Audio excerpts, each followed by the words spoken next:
ចឹងកាយា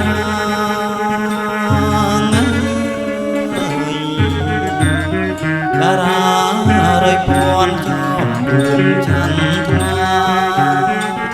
បុប្ផាចោលខ្លាំងរំភើបអង្គា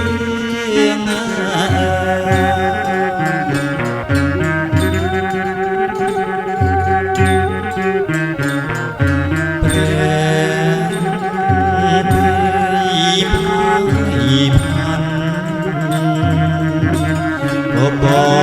រសានបងមងភ័យผ่านកាន់ផ្ទៃមេឃទីមេឃប្រាស្រឡាំងជារីត្រីផ្លាំង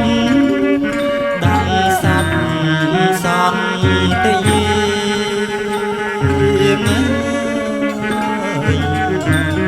បន្លឺព្រមព្រៀនពីទឹងប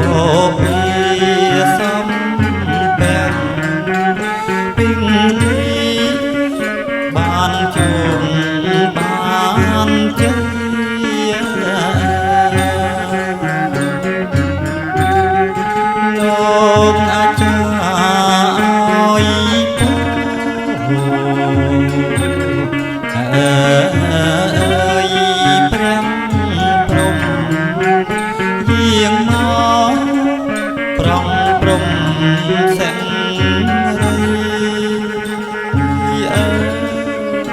យព្រះច័ន្ទអង្គាជួយឲ្យបូជ័យផុតទុំផុនភ័យឲ្យមានមាំងគុល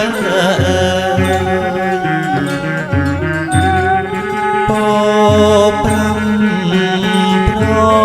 កាអើ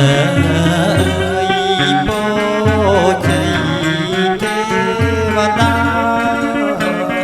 ចម្រើនមានណាដល់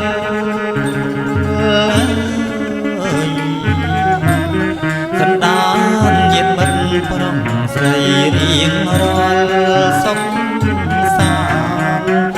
មង្គលកូនប្រុងកូនស្រី